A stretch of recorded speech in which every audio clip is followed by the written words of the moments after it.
이사야서 40장 1절부터 8절까지입니다. 다 같이 우리 함께 읽도록 하겠습니다. 시작. 너희의 하나님이 이르시되 너희는 위로하라. 내 백성을 위로하라. 너희는 예루살렘의 마음에 닿도록 말하며 그것에게 외치라. 그 노역의 때가 끝났고 그 죄악이 사함을 받았느니라. 그의 모든 죄로 말미암아 여호와의 손에서 벌을 배나 받았느니라 할지니라 하시니라. 외치는 자의 소리여 이르되 너희는 광야에서 여호와의 길을 예비하라.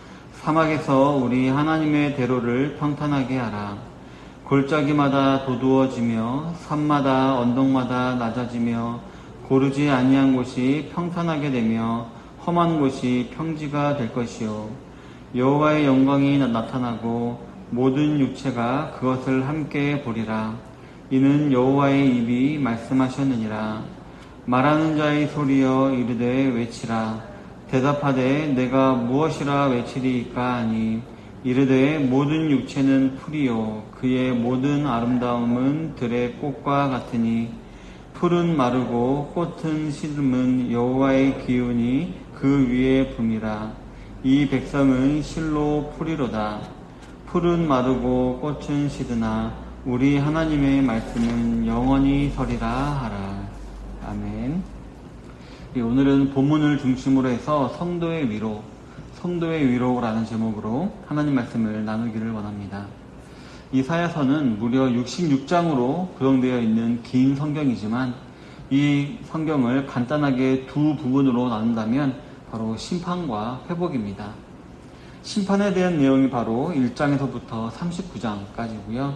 또 회복과 위로에 관한 예언이 바로 40장부터 66장까지인 것입니다. 먼저 이스라엘이 심판을 받는 이유에 대해서 우리가 간단하게 알아본다면 바로 배도와 예배의 실패입니다. 북이스라엘과 남유다는 차례차례로 이제 바벨론과 아수르에 의해서 멸망을 당하게 됐는데 그 이유는 바로 하나님을 떠나 우상 숭배를 하고 하나님을 의지하기보다는 자신들의 군사력과 지혜 혹은 다른 나라를 의지하였으며 또 그 결과 마음이 없는 형식적인 예배를 드렸던 죄 때문이었습니다. 이러한 죄들로 말미암아 북이스라엘과 남유다는 하나님의 심판을 받게 되었고 바로 그 도구로 쓰인 나라가 바벨론과 아수르였던 것이었습니다. 그러나 비록 이스라엘이 이러한 죄를 짓긴 했지만 하나님께서는 그들이 회개하고 다시 돌아오기를 원하셨습니다. 그래서 이사야를 비롯해 호세아, 미가 선지자를 이제 꾸준히 보내셔서 이스라엘 백성들에게 회개할 것을 촉구하셨던 것이었습니다. 그리고 이러한 회개의 촉구를 받아들이지 않자 하나님께서는 주의 대적들을 일으키셔서 그들에게 겁을 주기도 하셨습니다. 그러나 우리가 잊지 말아야 될 사실이 하나 있다면 하나님이 비록 이렇게 대적들을 일으켜 겁도 주시고 또 이스라엘과 이제 유다를 멸망케도 하셨지만 하나님의 본심은 이러한 큰 벌을 받기 전에 바로 자신에게 회개하고 돌아오는 것이었다라는 사실입니다. 이러한 하나님의 마음은 이사야서를 시작하는 부분에 잘 나타나 있습니다. 이사야서 1장 18절을 보면 여호와께서 말씀하시되 오라 우리가 서로 변론하자. 너희의 죄가 주홍 같을지라도 눈과 같이 휘어질 것이요 진홍같이 붉을지라도 양털같이 희게 되리라 라고 기록을 하고 있는 것입니다. 오늘 이사야서 1장 18절을 보면 이제 하나님께서는 이스라엘 백성들을 하나님의 법정에 세우십니다. 즉 하나님께서 이스라엘 백성들을 고소하신 것입니다. 이처럼 하나님께서는 이스라엘 백성들을 재판장에 세우신다라는 것은 하나님 자신의 의로움을 증명하시고 그러한 의로움을 미치지 못하는 우리 백성들에게 성도들에게 벌을 주시려고 하는 것 같습니다. 그런데 그렇지 않습니다. 이 1장 18절 하반절을 보면 너희의 죄를 또 주홍과 같은 죄를 눈과 같이 희게 하고 진홍과 같은 죄를 양털같이 희게 하겠다. 즉 하나님께서는 그들을 법정으로 부르신 이유가 그들을 벌 주시려는 이유가 아니라 그들을 다시 용서해 주시려는 목적을 가지고 자신의 백성을 소환하시는 것이었다는 것이었습니다. 이처럼 하나님은 사랑하는 자신의 백성들이 복을 누리는 것을 좋아하시지 벌을 받는 것을 좋아하시지는 않는 것입니다. 그래서 죄를 지적하는 이유는 그들을 이렇게 벌 주시려는 것이 아니라 회개하고 또 회개하면은 용서해 주신 이후에 복을 주시기 위해서 이렇게 하나님께서는 말씀하신 것이었습니다. 그러나 애석하게도 이러한 하나님의 노력에도 불구하고 남유다와 북이스라엘 모두 회개하지 않았습니다. 그리고 예언된 대로 포로로 끌려가는 낭패를 당하게 되었습니다. 하지만 하나님의 사랑은 실패하실 수가 없으셨습니다. 하나님의 때가 되면 다시 그들을 회복시키시고 이스라엘 땅으로 돌아오게 하실 것이었습니다. 그 시간이 바로 그 하나님의 시간이 70년이었고 그에 대한 예언이 바로 오늘 본문으로 읽은 40장으로부터 시작하는 것입니다. 우리 사랑하는 성도 여러분, 하지만 성도님들 오해하지는 마시길 바랍니다. 저와 여러분들은 마치 이스라엘 백성이 고생을 당하던 와중에 하나님께서 후회하시고 다시 이러한 회복의 예언을 주신 것이다 라고 생각할 수 있는데 그렇지 않습니다. 하나님께서는 심판에 대한 예언을 하는 동시에 바로 이러한 회복의 예언을 주신 것이었습니다. 하나님께서는 처음부터 이스라엘 백성들이 벌을 받는 것을 원하시지도 않으셨지만 그들이 그들의 패역함으로 회개치 않을 것도 알고 계셨습니다. 그리고 그들이 자신들의 죄로 말미암아 고난을 당하는 것이지만 그것을 기뻐하시지 않으셨던 하나님께서는 그들에게 내가 반드시 너를 회복시켜 주겠다라는 약속도 미리 해주셨던 것이었습니다. 즉 하나님께서는 그들이 분명히 패역해서 회개하지 않고 이제 벌을 받게 될 것인데 그 가운데에서 너희들 희망을 잃지 말아라. 내가 분명히 너희를 구원할 테니 소망을 버리지 말아라 라고 잘 견딜 수 있도록 결론을 미리 백성들에게 알려주신 것이었습니다. 남자들 같은 경우는 이제 군대를 가면은 이제 저녁일을 손꼽으며 그 힘든 훈련과 외로움을 이기게 됩니다. 저 때만 해도 이제 26개월을 이제 군생활을 했는데요. 요즘은 20개월도 안 된다는 거 알고 있는데요. 어쨌든 그 긴 기간 동안 훈련 생활을 하면서 이제 언제가 저녁일이냐 그것만 손꼽아 기다리면서 우리는 이제 군대 생활을 하곤 합니다. 만약 제가 북한과 같이 20년 가까이 군 생활을 해야 했다면 아마 미쳐버렸을지도 모르겠습니다. 하지만 어쨌든 군 생활은 26개월이면 26개월, 20개월이면 20개월 이런 기한이 있고 그 기한이 지나면 자유가 있다라는 생각 때문에 우리는 많은 남자들이 그 군 생활을 버티고 이겨나갈 수 있게 되는 것입니다. 즉 희망이 있으면 고난 중이라도 인내하고 버틸 수가 있는 것입니다. 그렇기 때문에 하나님께서는 자신의 백성들이 그들의 패역함으로 이렇게 벌을 받게 될 것을 알고 있었지만 그들에게 회복의 약속을 미리 주심으로 너희들 희망과 소망을 버리지 말고 잘 인내하고 버텨라 라고 하나님께서 이렇게 은혜를 베풀어 주셨던 것이었습니다. 따라서 본문 1절에 보면 너희의 하나님이 이르되 너희는 위로하라 내 백성을 위로하라 라고 기록을 하고 있습니다. 본문을 보면 하나님께서는 누군가에게 자신의 백성 즉 이스라엘 백성을 위로하라 라고 명령하고 있음을 알 수 있는데요. 여기서 하나님의 명령을 듣고 있는 자들은 누구일까요?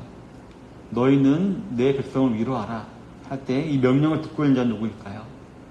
바로 70년이란 긴 기간 동안 그 긴 기간 동안이었지만 국가의 회복의 여망을 잊지 않고 하나님께서 회복시킬 그날을 기다리고 있던 사람들 바로 총독 스룹바벨이나 제사장 여호수아, 학사 에스라, 왕족이었던 느헤미야, 기도의 사람 다니엘과 같은 사람들이라고 생각되어집니다. 이들은 하나님의 섭리로 이 회복의 시기가 다가오고 있음을 깨닫고는 기도하며 준비하고 먼저 사람들을 이끌어서 복귀하고 성을 재건하고 성전을 재건했던 이런 사람들이었습니다. 이들은 기도의 힘으로 이 모든 일들을 다 감당했던 것이었습니다. 그리고 이러한 사람들이 감당했던 일들을 하나님께서는 2절부터 5절까지 시적으로 이렇게 표현하고 계십니다. 그리고 이런 사실들은 이스라엘 백성들의 마음을 위로하게 된다는 것입니다. 그러나 하나님께서는 귀환한 이스라엘 백성들에게 진정한 위로가 되는 것은 따로 있다라고 말씀하시는데요. 바로 6절과 8절에서 그 대조의 기법으로 탁월성을 드러내고 있는 바로 하나님 말씀입니다. 하나님께서는 우리 인간의 육체를 풀에 비유하시고 우리의 육체의 아름다움을 꽃에 비유하고 계십니다. 그런데 이 풀과 꽃은 결국 다 시들어 버리고 맙니다. 즉 끝이 있는 것입니다. 따라서 이 땅에서 우리가 아무리 위로를 받아봤자 그 위로는 제한적이며 유한적이며 완전하지가 않다라는 것입니다. 그런데 그에 대비해서 하나님의 말씀은 영원하다라고 말씀하고 계십니다. 즉 하나님 말씀만이 결국 이스라엘 백성들에게 진정한 위로가 될 것이다 라고 말씀하고 계신 것입니다. 그리고 이 말씀은 로마서 10장 17절의 말씀을 떠올립니다. 그러므로 믿음은 들음에서 나며 들음은 그리스도의 말씀으로 말미암았느니라 라는 말씀입니다. 다시 말씀드리면 이스라엘 백성들이 구원을 받았다라는 사실이 그들에게 진정한 위로가 된다는 것입니다.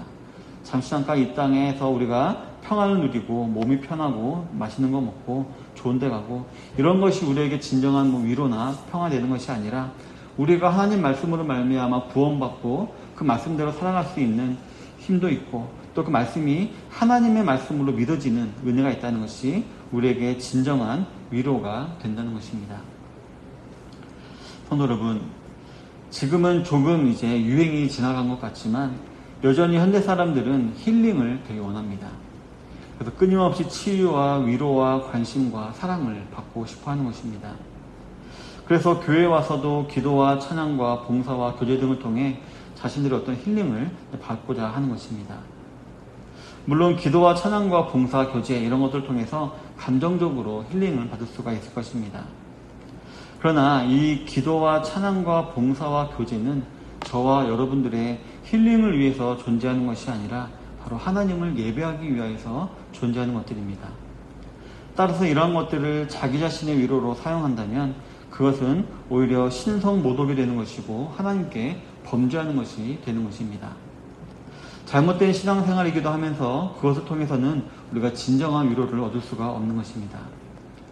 그렇기 때문에 저와 여러분들은 오직 영원한 하나님 말씀만을 우리가 추구해야 합니다. 그 말씀을 통해 자신의 구원을 확신하고 매일매일 그 구원을 우리가 누리는 삶을 살아가야 하는 것입니다. 또한 그 말씀을 통해 장차 온전하게 임하게 될 하나님의 나라를 우리는 소망하며 살아가야 하는 것입니다. 바로 여기에 진정한 위로, 즉 소위 성도들만이 누릴 수 있는 진정한 위로가 있는 것입니다.